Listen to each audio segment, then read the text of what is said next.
Good morning, everybody, and it will be a challenge because first I have to put you in a good mood for the rest of the day. Second, I have to give you a lot of insight for the rest of the day, and third, I have to keep the time within reasonable limits because you have a lot of to do today. But maybe the first question before explaining what is access to healthcare for migrants and refugees is asking the question, why? Why should we be concerned about access to healthcare for migrants? And you are very lucky because today Ursula will explain you one of the arguments, which is the economic argument. So I will just add two more arguments why we should be concerned. The first one is humanity. Because most of the country in the world has adopted or has signed a constitution guaranteeing that every citizen should have access to healthcare. And this is one of the major arguments that was used in some country, for instance Spain, before the economic crisis, to give a full access to migrants to healthcare system. The second argument that we will find in most Occidental countries, in most Western countries such as Belgium, you should give access to healthcare for migrants because it's a public health matter. Because these persons are potentially a threat for your society. So you should organize healthcare for migrants to prevent damage to your own country population. These are three arguments, and we will see that the difference between these three arguments, why should we be concerned, are really blurred, and it's sometimes really difficult to know why. It's important. So today it will be like, how can I say, a really fast travel across European Union and Mediterranean country to explore access to healthcare. So don't be afraid, I will give you all the reference and website that you can access at the end of the presentation to have extra information if you want to dig into your own country or if you want to know more about specific aspects. What are we talking about when we are talking about access to healthcare? I know that most of you are epidemiologists, and I'm not an epidemiologist. I'm a health service researcher, so maybe we don't have the same definition. And if we want to talk from a same language, here is my definition of access to healthcare. This is one among a wide range of definition of access to healthcare. But today, I would like to ask you to keep in mind that access to healthcare is the degree to which individuals are inhibited or facilitated in their ability to gain entry to and to receive care, and so blah, blah, blah, blah.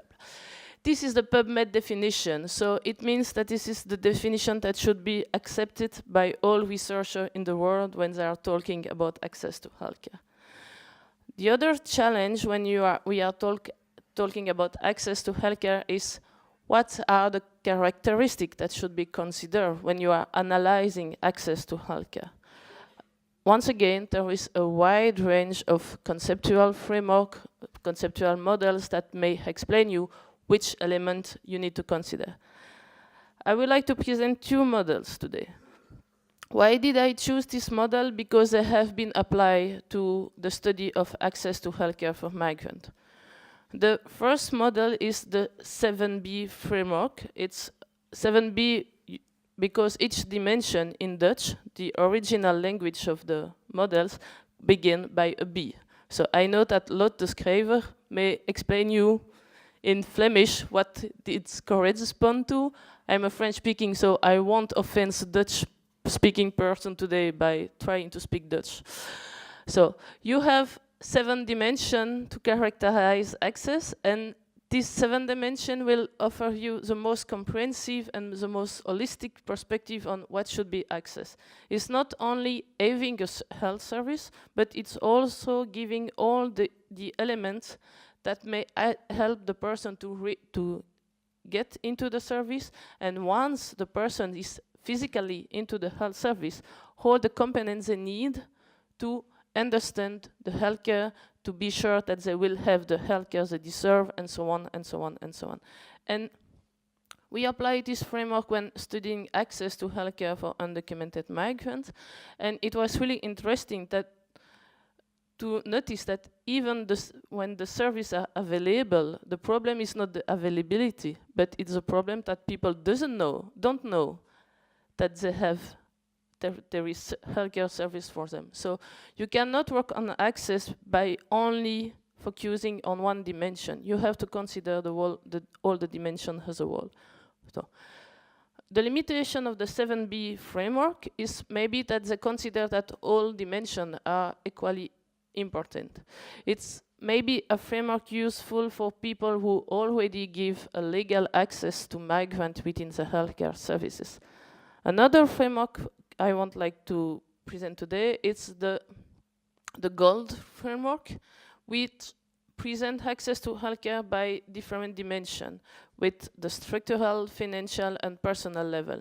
And this framework is more interesting for people where there is no access at all when beginning a project on access to healthcare for immigrants, because it's focused on the level that should be addressed when developing a project, developing an intervention or a health policy aiming at improving access for immigrants or any other person. Okay? This was the theoretical introduction. So now, do we have any idea of how access is provided to migrants and refugees around Europe's and Mediterranean countries? The response is partly yes. In a perfect world, I would have a lot of data, a lot of information to give you a really detailed overview of each of your countries. Unfortunately, and I think this is something that has been already said, we lack data, we lack relevant data, and we lack trustful data.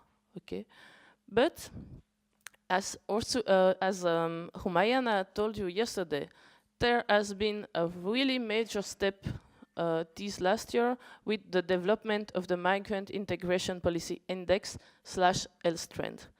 The Migrant Policy Index exists for a while. It has been developed in other areas than the health system, but for the first time there was an assessment of integration of migrants within healthcare system in 38 countries. So 38 countries, 167 indicators, and 8 policy areas. This is the main framework of the Migrant Policy Index. How do you develop an indicator? You use international or European standard on equal rights, responsibility, and opportunities. So it's, someone was asking yesterday, do we have some standard of best practice? Do we have recommendation? I think we have so many recommendations that we can have a full library with recommendation. So MIPEX was a way of implementing the recommendation by using them as indicator of performance. So I say it was not only health, it was other health policy area, such as family reunion, permanent residence, access to nationality.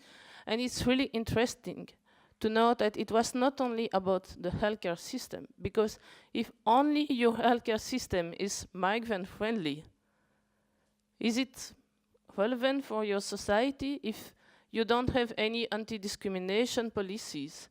Will the migrant go to the hospital with to establish a trustful relationship with the healthcare provider if they are not assured that they will be treated as equals as the other citizen? So you cannot consider health policy as isolated from the rest of the society. And this is one of the major interests of the MIPEX project, is that it was not only health, but it was all the social health determinants that may influence access to healthcare or quality of healthcare within a country.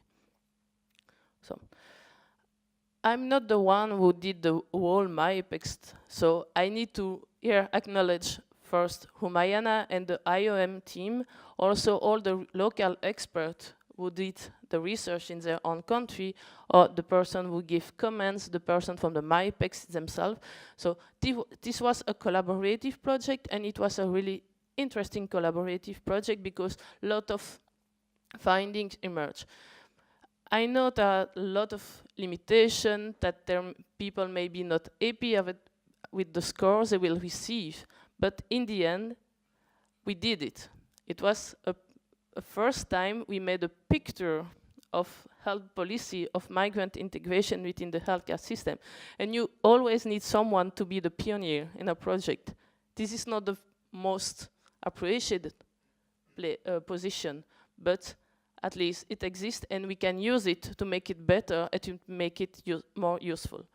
So, the MIPEX was, the idea was giving a score for each country regarding the aid policy area, and for the health sector there were 4 dimensions that were investigated. So, you see there is a color scale, and if we look at the health, entitlement to health service and policies to facilitate access, we are in a light horse. It means that health policies for migrants are halfway favorable. So we are slightly moving toward positive access for migrants around the 38 countries investigated. But still, we need to work on responsive health service and measures to achieve change, because we are in a light blue, meaning that it's slightly unfavorable. So this is broad categories. These are broad categories, so what exactly does it mean in practice? In practice, it means that you better be a refugee or a legal migrant than an irregular migrant. Whatever the dimension, it's always the undocumented migrant that will be the less favorable, that will be in the most défavorable position. This is a constant problematic all around Europe. Being undocumented migrant is the worst situation you could have when accessing healthcare system. For refugee and legal migrants, there is a lot of countries, once the person has really is refugee status, when the asylum procedure is achieved, they will have the same, more or less the same right than a legal migrant or that legal citizen within the countries. So, regarding asylum seeker, this is more a blurred picture. Some countries are really permissive, open, and trying and supportive, while other countries can't no access at all. So, when we talk about entitlements for asylum seeker, it means we are looking at the legal aspect. Is there a legal framework allowing migrants to access healthcare system? So, just keep in mind, it was a photography, okay? So, the difficulty when you make a photography of a healthcare system is that it changes. And in some countries, it has changed quite rapidly since the period where the data were collected. So do not hesitate to say after the presentation, I'm not agree anymore, because it has there have been so many changes that it's not true anymore. So who are the best country to live when you are an asylum seeker? It's Turkey and France, because they grant virtually, and I say virtually, the same entitlements as for national.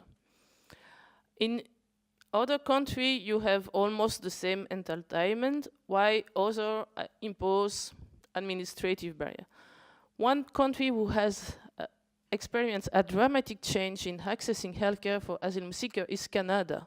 Canada was famous for its open policies regarding asylum seekers, but this last year there has been a dramatic change in the way Canada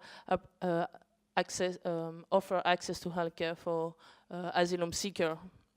So the main problem regarding entitlement is that you have a lot of administrative barriers. The law exists, but then the asylum seeker should produce a lot of documents in all countries. In Belgium, for instance, it's a nightmare. You have to prove everything you need. Okay, you have to prove that you need healthcare. You have to wait for hours, for months, etc., etc. So, in some countries, if you want to benefit from healthcare, you need to stay in a designated area or in a reception centers. And in some countries, it could be especially problematic because the living conditions within the center are harmful to the health of the asylum seeker, and they would prefer to stay with friends or relatives or outside the center. The main problem for entertainment, it's only on the paper, okay? It's in theory, but in practice, usually you observe that there is a lot of divergence. Médecins du Monde have made several studies showing that there is a real gap between the theoretical and the practical access to healthcare regarding entertainment. So, second point of the MIPEX was the access policies. And access policies is not especially targeting asylum seekers or undocumented migrant or legal migrant. Usually, all the migrants within a country could benefit from it. I mean, no interpreter will ask beforehand to the migrant, are you undocumented? Are you a refugee? Are you? No. Usually, all the information, interpreting service, cultural mediator are available when they exist to all the migrants. And there is country when you could find multiple method and language to inform about entertainments or use of health service. Or do you register with a GP? What do you need to do when you need to go to the hospital? What are the requirements? But also cultural mediators. They are not only interpreters, but they are also the one who will act as a bridge between the patient and the healthcare professional. And cultural mediators play an important role in continuing education of healthcare professionals. You cannot expect from a healthcare professional to know everything about all the migrants they may encounter within the healthcare service. This is why intercultural mediators are particularly important, because they can give insight and the key to understanding between patient and healthcare provider. A second aspect in access policies that it is worth noting, it's not about asylum seekers, but it's about undocumented migrants. I told you they were in the worst situation across Europe, and one key element is that some countries ask healthcare provider to report undocumented migrants. And it's an obligation in UK or Deutschland and and you have some legal sanction against those caring for migrants, undocumented migrants, so it will prevent migrants from accessing the healthcare service, but also healthcare provider from caring for them. In some countries, you don't have a formal sanction, but the system is organized in a way that there will be organizational sanction. You know, if you want to care for a undocumented migrant in some hospitals in Belgium, you have first to ask the authorization from the medical director of the hospitals. And it will take you so long that it's better to say to the patient, go to another hospital. It will be faster, it will be better for you than waiting for a decision that could be negative. In some country, and these are the countries maybe we should follow as an example, there is an interdiction. It is forbidden to report undocumented migrant. And it's either by law, because the protection of the patient is more important than protecting the border of the country, or either by professional code of conduct. Okay. The third aspect of the MIPEX was the responsive service.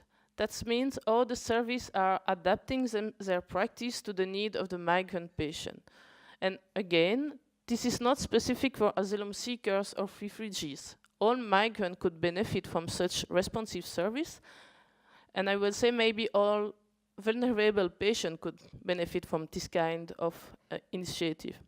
It's, for instance, preparation of staff, language support, and so on and so on. And each time I show you the country.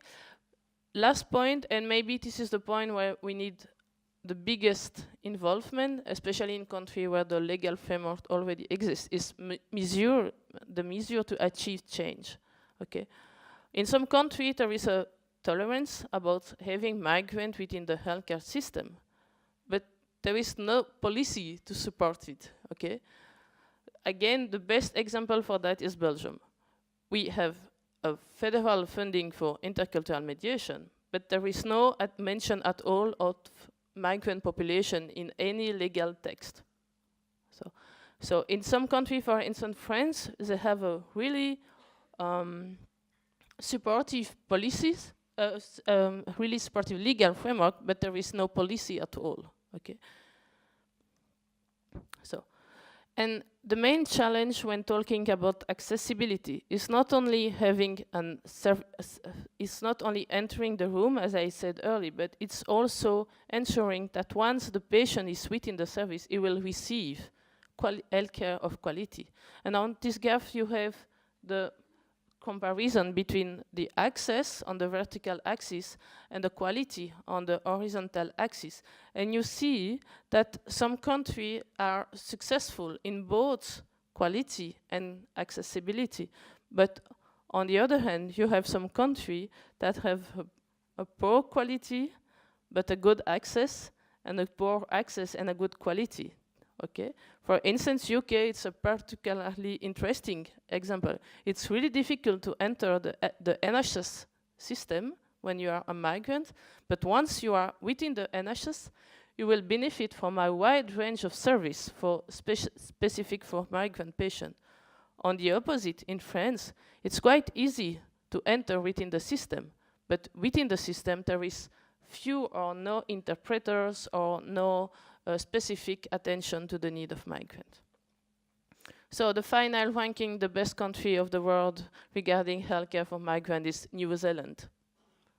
So most of the European countries are positioning themselves, I mean, it's really difficult to explain why some countries perform better. Some explanation, for example, Latvia, is that they don't have that much migrants. So if you don't have that much migrant within your country, it's difficult to develop a policy.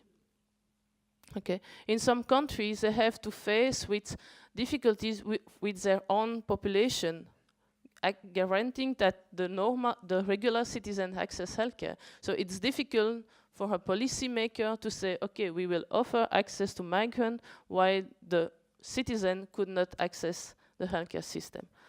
So if you want to play with the data of the MIPEX, it's possible on the website. But what do we want for migrants? What could be the final recommendation? It's certainly not having this worst case scenario. Please don't do that.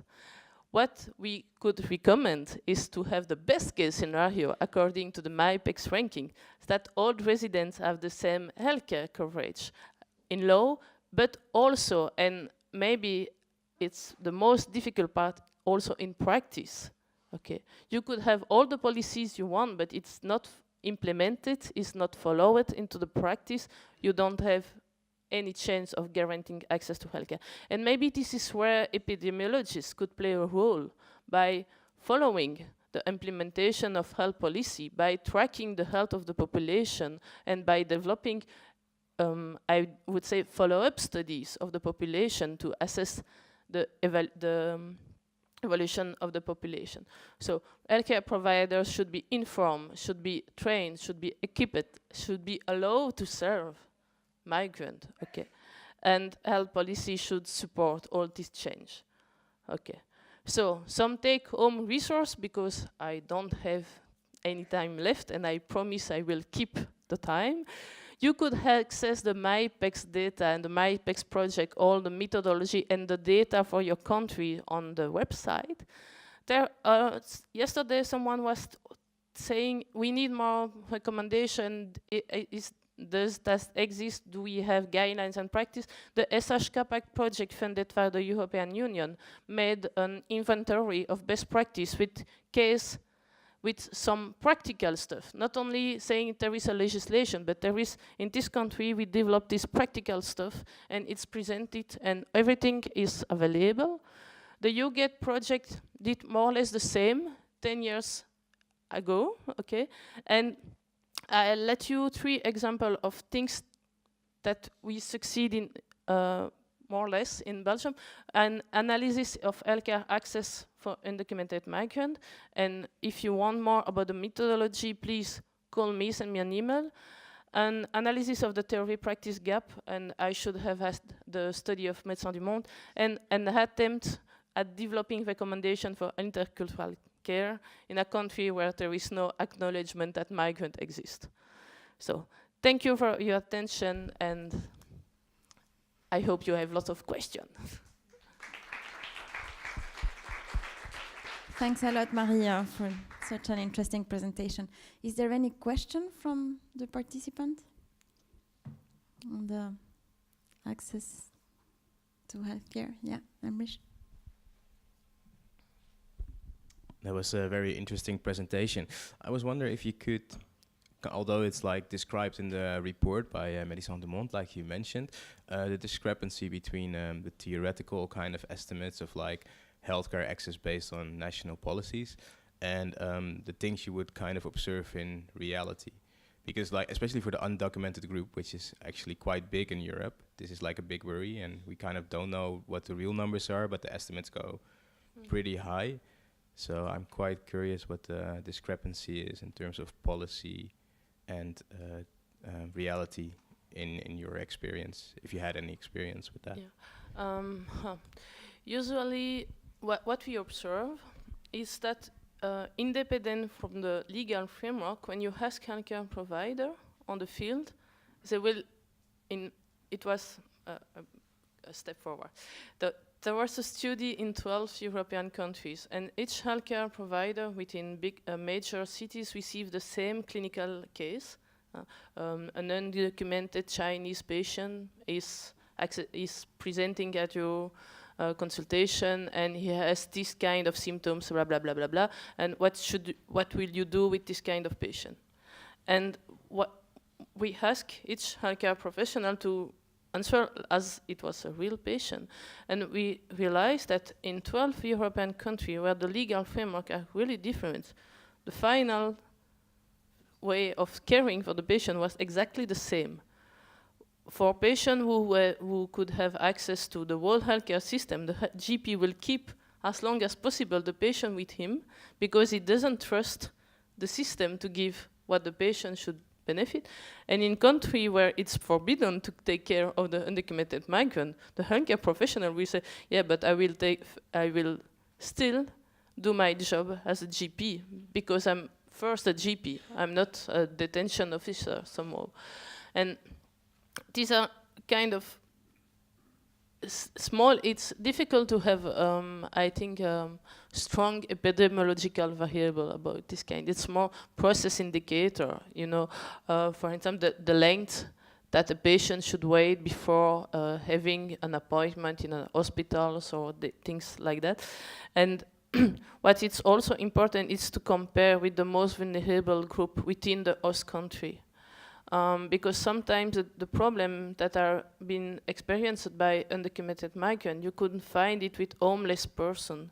And it could be an argument for a more friendly health policy, saying it's not only migrants who have problem in accessing the country, the healthcare system, but also those who by nationality or citizenship have right to access the healthcare system. Other example is like there are a lot of discretionary decisions that are made within the whole healthcare system, either by the healthcare provider, either by the social service that will act as gatekeeper in some country, either by the undocumented migrants themselves. They have kind of projections saying that if I ask that to the medical doctor, he won't give me because I am an undocumented migrant. So I will wait until it's really a severe problem, and a lot of implicit and explicit mechanisms that may explain why there is this gap. One problem is that medical doctors are not trained to interpret laws. It's not their job. And it's true, we cannot ask a medical doctor to be an expert, a law expert, and maybe this is one of the common problems. It's that laws are quite obscure, and that those in the field doesn't know how to apply and how to complain when the law is not respected. Thanks. We have another 2 questions, but ideally short one because we have to keep the time. I'm going to give it to Ido first, and then I give it to you. Thank you, Mari. That was a great presentation. Just a comment from my side, just to keep in mind, is that with the policy crisis, let's say in Europe, we have more than 1 million now people in Europe, and all these have applied for asylum. However, not all of the applications will be granted the refugee status.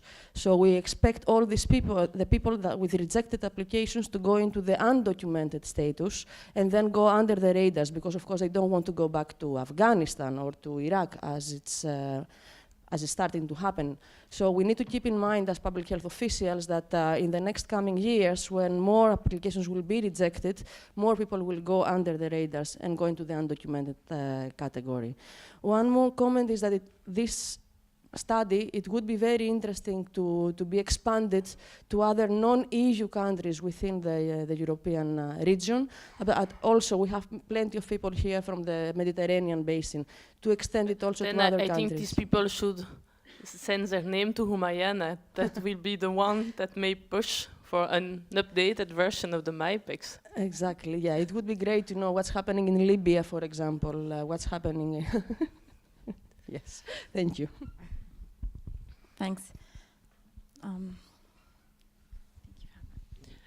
Okay, the first comments was just said by Eero. So if you think that the MIPEX can apply also to other countries in the Mediterranean basin, because many of them are plenty of migrant.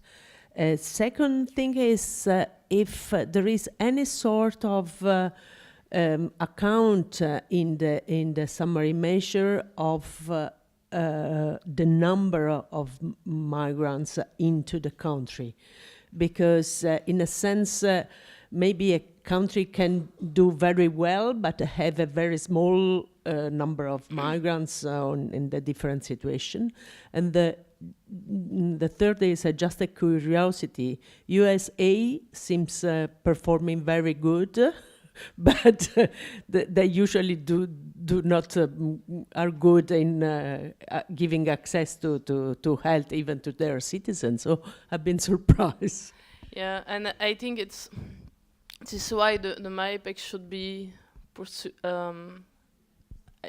replicated and follow it over the time, and especially that we need a comparator with the local citizen, because it's if I'm the Minister of Public Health in my country, I won't find that acceptable that some migrant will have better access than my own citizen. I will have problem when I will be in front of my parliament explaining that. But yeah, and this is why when we talk about MIPEX, we should not only consider health, but we should consider the other aspect. Because on average, not all country, when we have the total score, the score for health is not that exceptional. It's slightly favorable. It's not that good. I mean, we should do better. And then I think if we compare with the other aspect, for instance, anti-discrimination policies or citizen participation, do people have the right to vote when they are legal migrants within a country? I think these are elements that are important and that may explain why in some country they perform better within the healthcare system, because migrants are directly involved in the political aspect of the surrounding the healthcare system.